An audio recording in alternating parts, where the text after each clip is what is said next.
Hola, bienvenidos a un We Must Be Allowed to Speak. Esta vez con mi primo Hugo Dávila vamos a hablar del día D, los antecedentes, todo lo más importante y lo que es la cultura del imaginario colectivo y la fecha que nos viene siempre a la memoria sobre esa gran gesta. Hugo, empezamos con los antecedentes. ¿Quién era presidente? ¿Cuánto costó esta campaña? Si se movilizó bastante maquinaria. ¿Qué datos pueden haber económicos y también de los participantes? Sí, bueno, en esa época estaba el presidente Franklin Roosevelt. Él estaba en ese momento su tercer gobierno, su tercer mandato. Se movilizaron para el día D. Ese día participaron 5.000 barcos, 1.200 aviones y se transportaron 160.000 soldados a la costa de Normandía. Fue una operación muy grande, la cual se pospuso un día, iba a ser el día 5 de junio, pero por razones del clima se pasó al día siguiente, al día 6. Es más, el comandante general Eisenhower no estaba seguro del éxito de la operación en sí y tenía una carta preparada en caso de fracaso para enviarla precisamente al Congreso y al país, ¿no? Explicando por qué el día de no triunfó. Pero como sabemos, el día de se llevó a cabo con éxito para los aliados, ¿no? Claro, fue también para independizar Europa, ¿no? Porque había muchos países que estaban bajo presencia nazi y se habla pues en varios documentales que Hitler dormía durante el ataque sincronizado en las playas y que ningún oficial quiso despertarlo, ¿no? ¿Qué hay de esa historia? Es cierto, sí, lo que pasa es que los alemanes pensaban que el ataque a Europa, la invasión, se llevaría a cabo entre la zona de Calais en Francia y Dover en Inglaterra, que es la más cercana. Inglaterra y el continente están más cerca en esa zona, entre Dover y Calais, y siempre pensaban que se llevaría a cabo por ahí. Y al ocurrir la invasión, pensaron que era una invasión para distraer, para desorientar, para causar confusión, y no movilizaron las tropas como debieron haberlo hecho. Muchas tropas se quedaron en su sitio, no fueron hacia la zona de Normandía pensando que no era el ataque verdadero. Y Hitler no fue despertado, es cierto. Con esos conceptos dijeron, no, mejor no despertemos al Führer porque creo que no es el ataque verdadero. Esperemos que llegue el verdadero y lo despertamos. Claro. Fue que después se dieron cuenta que no había otro ataque y que ese era el correcto, el esperado, que bueno, le avisaron, pero ya habían pasado varias horas. Claro, había avanzado también las tropas, ¿no? Habían ganado terreno No, también. terreno, exactamente. Sí, sí, sí.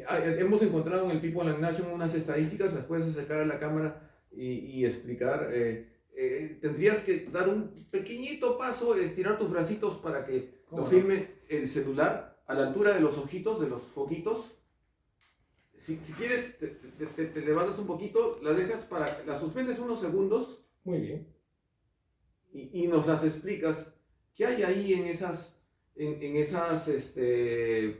fotos que son resumen de elección del día de Sí, bueno, acá podemos apreciar a las las mujeres colaboradoras, ¿no? colaboradoras que trabajaron en las fábricas en Estados Unidos. Como no había ya mucha mano de obra de hombres, ellas tuvieron muchas veces que asumir y asumieron el papel de sus esposos, de sus familiares que se iban a la guerra. Y formaron un frente que se llamaba Woman Ordnance Worker, algo así como mujeres que trabajaban, ¿no? Y el lema que Claro. se lee aquí dice, ¿no? La chica que él dejó atrás sigue estando atrás de él. O sea, siempre brindaban un apoyo las mujeres en Estados Unidos a sus familiares, en general a su nación, ¿no? Trabajando en las industrias, ¿no? Claro. Del, Como balas, dicen que también hacían las mujeres, ¿no? Las mujeres jóvenes, ah, balas, proyectiles, así armamento, es, confeccionaban. así es, balas, proyectiles, incluso tanques, una línea bastante amplia, ¿no? Claro. Hay armas recolectadas también, figuras de destrucción, Sí, estampitas. como vemos aquí, armas que se han recuperado luego de la guerra y las están en manos de una persona judía. A los judíos franceses, esta es una foto de un judío franceses, los marcaban con una estrella amarilla, según lo que se lee por acá, ¿no? Ahí él la tiene en el saco, la estrella. La estrella, sí. Ya está cargando unos fusiles, unos rifles, que ya al final de la guerra fueron devueltas las armas, ¿no? Se desarmó a la población civil cuando ya no hacía falta, ya había terminado el conflicto en sí, ¿no? ¿Y las estampitas de tanques serían un impuesto para construir esos vehículos? Sí, sí, una manera de obtener dinero, había bonos, estampitas, y había una forma bastante, ¿no?, de conseguir dinero justamente para poder ayudar en la guerra, ¿no?, que siempre es costosa, ¿no? Y sobre las fotos trágicas, para no olvidarnos de las víctimas a las que la historia y la humanidad las honra, ¿qué parte de Francia ha sido más lastimada por esas fotos de edificios destruidos? Bueno, sí, en Francia, la zona, digamos, norte, que estuvo como bajo el poder del eje directamente de los nazis. Ahí se desarrolló la mayor parte de la invasión aliada. En esos pueblos se llevó a cabo muchos combates, muchos enfrentamientos. Muchos de esos pueblos fueron destruidos, su población tuvo que escapar, huir para no ser también, no perder la vida.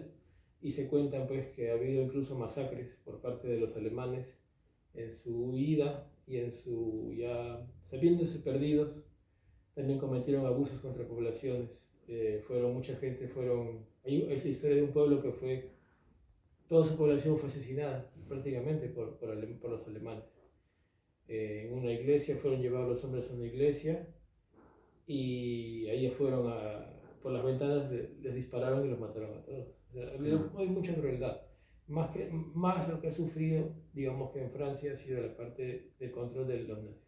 Porque la parte sur está gobernada por el mariscal Pétain, el cual era un colaborador de los alemanes, pero en esa zona también había unas fuerzas de paramilitares que también reprimían a la población de una manera muy dura. A cualquier persona que consideraban enemigo del Reich alemán, los franceses mismos las entregaban o ellos mismos las mataban, tenían autorización para portar armas, para usar uniformes, que actuaban sin control, eliminando a cualquier posible enemigo de los alemanes. Y yo te quería preguntar, ¿y hay una proporción sobre la cantidad de armamento en vehículos de tierra y aire, cañones, soldados nazis versus los del resto de la Europa ocupada? Sí, se puede decir que era abrumadora la cantidad de recursos que tenían los aliados. Hubo un momento en que ya los alemanes no podían ya recuperar los vehículos y las armas perdidas ni las tropas, porque por ejemplo en agosto de 1944, después del día D, 2 meses y medio después, ya había 3 millones de soldados en las costas francesas. Ya digamos que los alemanes en esa proporción ya estaban totalmente en desventaja. Tenían que reclutar incluso a poblaciones, por ejemplo, ancianos, incluso niños hasta entre los 10 y 11, hasta 12 años, que a veces no podían ni cargar el fusil, no podían cargar las armas por el peso. Así que los utilizaban para apoyo en artillería antiaérea, les daban algún tipo de ocupación, siempre que pudieran hacer algo, porque ya los alemanes no tenían ya de dónde buscar soldados ni armamento. Trataban de hacer armas cada vez más baratas, más simples, más sencillas de fabricar, porque sus mismas industrias se veían bombardeadas por los aliados desde 1944 en adelante. Con los bombardeos se iba destruyendo la industria alemana y cada vez les costaba mucho mantener la guerra. Pero digamos algo, que los alemanes en sí eran muy buenos soldados, muy buenos combatientes, y aún así con la falta de recursos de gasolina, armas y tropas, pudieron aguantar la guerra todavía bastantes meses. Es algo admirable en sí. No digamos el partido nazi ni Hitler en sí, admirable, sino la calidad de soldados que eran los alemanes como tropa, como soldados. Claro. Y hay dos hitos en las publicaciones, la ficción, ¿no? Que es ficción histórica, ¿no? Una, la serie Combate, y otra rescatando al soldado Ryan, ¿no? ¿Qué tanto realismo hay en el... Bueno, Ryan debe tener ya por ser más moderna, ¿no? Más similitud con los navíos, el modelo de tanques, pero la narración de la historia, ¿qué proximidad hay? En el caso de la serie Combate, evitaban un efecto visual fuerte, no utilizaban sangre artificial, solamente digamos en casos en que se menciona que alguien está herido, eh, se le podía poner, pero en cantidades también muy controladas, ¿no? Era una serie que no buscaba ese efecto, digamos, sanguinolento, demasiado estridente en ese sentido, ¿no? En cambio, el Soldado Ryan, como se puede ver, los que han visto la película han visto, se puede ver el realismo que tiene esta película, muy cercana a la realidad y tal vez eh, bastante ¿no? cercana en cuanto a las lanchas que se utilizaron, los escenarios utilizados. Si volvemos a Combate tenía unos escenarios, digamos, de campo, de árboles, de praderas, de ríos, de montañas en ocasiones. Pero nunca se filmó en una playa, por ejemplo. En cambio, Soldado Ryan buscó el escenario más parecido a la realidad, ¿no? Para un desembarco, por Para ejemplo, un ¿no? desembarco, sí, sí. Y digamos, hay una anécdota que dicen de que las filmaciones del día D por parte de los americanos se perdieron. Sin querer, se perdieron las cintas de grabaciones de cine, de 35 milímetros se perdieron. Y solo quedan las británicas y, bueno, las canadienses o algunas cuantas americanas que se han podido salvar. Pero a veces dicen que no, esas cintas a propósito se pueden haber, digamos, perdido para no ver, que no quede registrada la crudeza real del día D. Se puede ver yo he visto algunas fotos y seguramente se puede ver en YouTube. Los soldados muertos en la playa parecen como paquetes, digamos, siendo uno, dos, tres, que se puede ver, uno imaginar cómo habrán muerto aquellos, ¿no? Pero imagínense, cuando se abrían las puertas de las lanchas de desembarco, dicen que los ametrallaban inmediatamente, ni siquiera podían bajar de las lanchas y morían en cantidad después de 10, de 20. En minutos ya estaban muertos todo el contenido de la lancha, los 50, 60 soldados que iban en ella. Entonces, probablemente esas cintas de grabación no, se perdieron a propósito, ¿no? Para que no haya un registro tan exacto, ¿no? De lo terrible que puede haber sido ese día. Claro. Entonces es un ataque sincronizado, no solo con las tropas, tiene que haber apoyo de bombarderos también, ¿no? De aviones. Sí, el día D empezó de hecho con una operación aerotransportada. Antes de que amanezca ese día ya muchos aviones habían lanzado paracaidistas atrás de las líneas alemanas, destinados a dinamitar líneas de tren, cortar comunicaciones, causar desorden, el mayor desorden posible. Ese fue el inicio realmente el día D, con aviones que partieron en la madrugada a lanzar paracaidistas. Hay un apoyo aéreo que después ya vino todo lo que es la parte de los barcos y el mismo desembarco, ¿no? Claro. Sí. ¿Y se puede considerar el día de una victoria o un reto importante en la historia de vida de las personas? Porque ha quedado la frase en el hablar cotidiano, hoy es el día de, ¿no? ¿Cómo lo entenderíamos? Sí, en realidad sí es una victoria. Significó en sí el día de un apoyo también a los rusos que venían empujando por Oriente.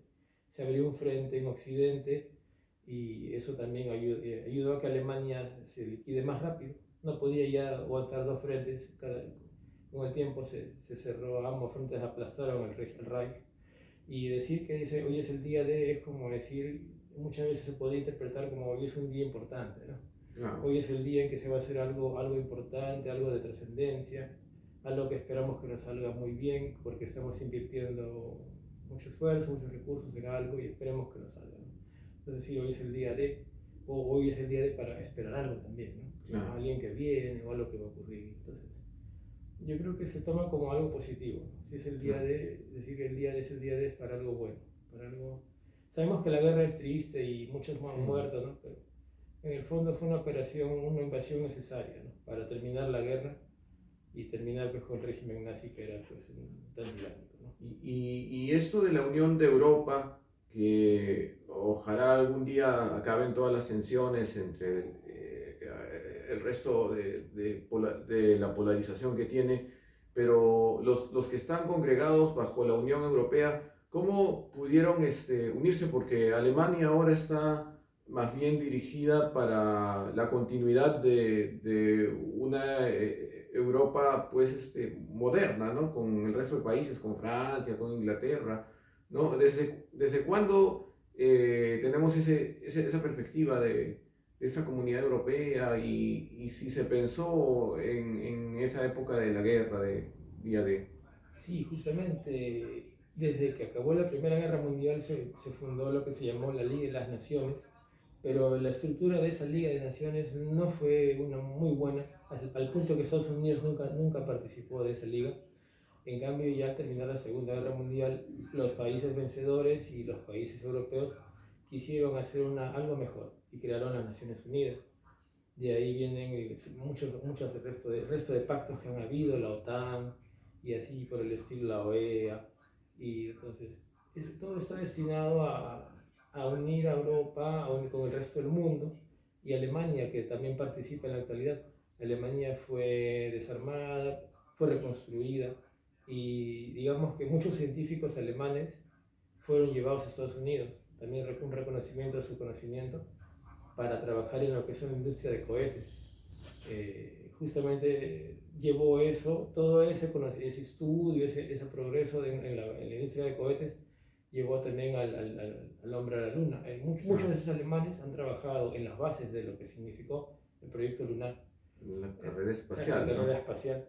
Sí, porque ellos eran expertos justamente en cohetería, en cohetes, en, digamos, las bombas B1, no sé si han escuchado hablar de las bombas B1, B2, que lanzaban desde Alemania y volaban, digamos, como parecido a un avión, pero ya tenían una tecnología un poco diferente. Las enviaban a Inglaterra, volando, cruzando el Canal de la Mancha. Esa tecnología le gustó a los americanos, que llevó justamente, se llevaron muchos científicos a trabajar allá y para, ¿no?, el inicio de la carrera espacial.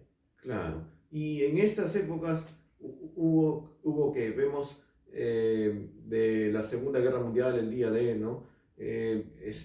Hay una recepción, hay un reconocimiento también a los soldados, aparte que la reconciliación fomenta la cooperación de los países que ya no todos están en guerra y esperemos que no sucedan más conflictos.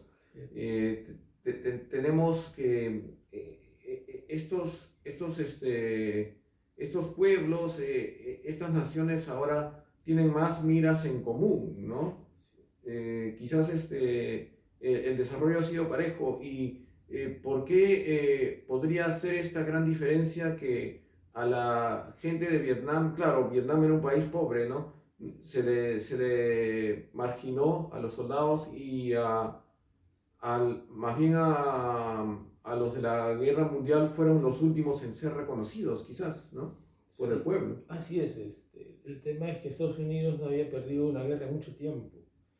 Ganó la guerra mundial, ganó la guerra de Corea, que siguió, han habido conflictos menores entre esas guerras, pero llega Vietnam, la cual esa guerra significó un gran fracaso para Estados Unidos, no solo porque fue una guerra muy larga, muy larga, sino que consumió muchos recursos, muchas tropas. Y el problema que hubo con esa guerra tal vez, ¿no?, fue que se pudo ver por primera vez, gracias a los medios de comunicación, directamente lo que ocurría, entonces, más crudamente. Y, por ejemplo, la muerte de los mismos soldados americanos, verlos, a veces la prensa estaba cerca y se filtraba información, se veían imágenes en las noticias de soldados muertos, poblaciones muertas, niños muertos, civiles, y lo que no se veía en la Segunda Guerra Mundial, que se veía en el cine, todas las imágenes que se podían ver se veían en los cines, a través de documentales cinematográficos, cuidadosamente editados para que la población no vea la parte cruda. En la guerra de Vietnam había más comunicaciones directas, sin haber internet ni nada, pero había mucha más rapidez de comunicación, digamos, y a la población americana no le gustó ver eso. Mucha población americana no estuvo de acuerdo con lo que veía. Decían que ya para qué ir a un conflicto tan lejano a morir, ¿en nombre de qué? No le vieron utilidad a mandar a soldados a morir a Vietnam. Entonces ahí se crean esos conflictos de que había manifestaciones contra Vietnam, a los soldados que venían los insultaban, les decían asesinos. ¿Cómo sabían que eran asesinos? ¿Por qué les decían asesinos? Porque las noticias mismas de su país o de otros países ya estaban filmando y lo difundían en el mundo. Claro. Entonces esa guerra no se percibió como la Segunda Guerra Mundial, lamentablemente. Primero porque perdieron y porque se mostró cosas que tal vez no se debieron mostrar, ¿no? Aunque no está mal lo que estoy diciendo, pero la verdad siempre tiene que salir, ¿no? Claro. Pero esa guerra no fue popular para nada en Estados Unidos. Y estos soldados americanos, dicen que hubo canadienses también entre los aliados, ¿no? Ah, sí. ¿Llegaron a ser indemnizados? ¿Llegaron a tener pensión después de la guerra? Sí, fueron cubiertos, los heridos en grandes cantidades y muchos de ellos también continuaron en el ejército, y los que no lo hicieron pues recibieron bastante apoyo del gobierno. No fueron dejados de lado y se les reconoció su mérito. Tomemos en cuenta que Canadá no estaba implicada en nada en la guerra mundial, pero él, y por lealtad a Inglaterra, participó. Incluso hubo soldados de Australia y Nueva Zelanda que también, y hasta, si he escuchado, no he escuchado mal, soldados de la India, que en esa época todavía dependía de Inglaterra en mayor medida, ¿no? Claro. Todos colaboraron con Inglaterra y con la guerra. Como todo el mundo antiguo, pero en un pasado, ¿no? De casi 80 años atrás, ¿no? Así es, 80 años, sí. Ya estamos en los 80 años de todos aquellos acontecimientos. Sí, y esa guerra, bueno, sirvió para consolidar a Estados Unidos como potencia mundial, y a Rusia y a China, bueno, ¿no? Que son parte del Consejo de Seguridad junto con Inglaterra y Francia de las Naciones Unidas, ¿no? Claro, sí, pues. ¿Y qué quisieras agregar finalmente para los alumnos jóvenes que estén estudiando esto en secundaria, o para los historiadores? ¿Qué interpretación les recomendarías asumir para terminar nuestra emisión? Sí, que no dejen de estudiar la historia, la historia del Perú, la historia universal. Hay muchas cosas que se pueden conocer, es muy interesante la historia en sí.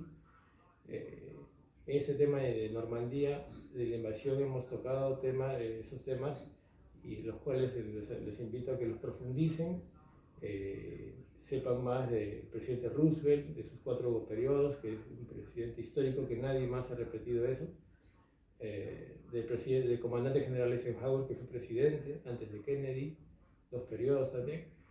Les animo a que no dejen de estudiar la historia, investigar y conocerla. ¿El presidente es Eisenhower durante la guerra? Fue Roosevelt. Y Eisenhower, que fue comandante general, fue presidente después. Fue presidente después de otro periodo, después ya de la guerra. Entonces, sí. El presidente Roosevelt, perdón por mi falta de conocimiento de historia universal, por eso tenemos a Hugo acá, que es el experto. Bueno, ha sido una emisión sobre historia, ¿no? Le ha costado a todo el mundo libre parar una amenaza, y bueno, a veces la diplomacia demora, ¿no? En tiempos actuales, en los países que hay conflicto, ¿no? Pero no debería ser, se debería acelerar quizás la diplomacia, teniendo costos estratégicos de desplazamiento para evitar los conflictos que desagran a la población mundial, ¿no? Creo que hay objetivos comunes y aspiraciones que son similares en toda la humanidad, y eso pues hemos visto, ¿no? El sufrimiento, el dolor es en una forma el fin de vidas que quedan truncadas, y esperemos pues un periodo posterior de paz, ¿no, Hugo? Así es, que la paz continúe, que vuelva la paz en el conflicto que se desarrolla ahora entre Ucrania y Rusia, que si se fuera posible que ya no hubiera más guerras, pero sabemos que hay, todavía en este momento se desarrollan conflictos, ¿no? En varias partes del En mundo, varias y en partes, Ucrania claro. y Rusia, Sí. que preocupa al mundo entero, Así ¿no? es. Y también da que pensar, ¿no? En la viabilidad de un futuro de pluralidad política. Entonces, esa ha sido la primera emisión del Fuego de Prometeo, del canal Aedo X1, Gonzalo Valdivia Dávila, ahora con mi primo Hugo Dávila, sobre historia universal. Y vamos a volver sobre esto, sobre íconos culturales, y les agradecemos mucho su compañía. Hasta muy pronto, hasta cualquier momento. Se despide Gonzalo Valdivia Dávila. Se despide Hugo Dávila y voy a apagar la señal. Nosotros volveremos con otro tema de historia muy pronto.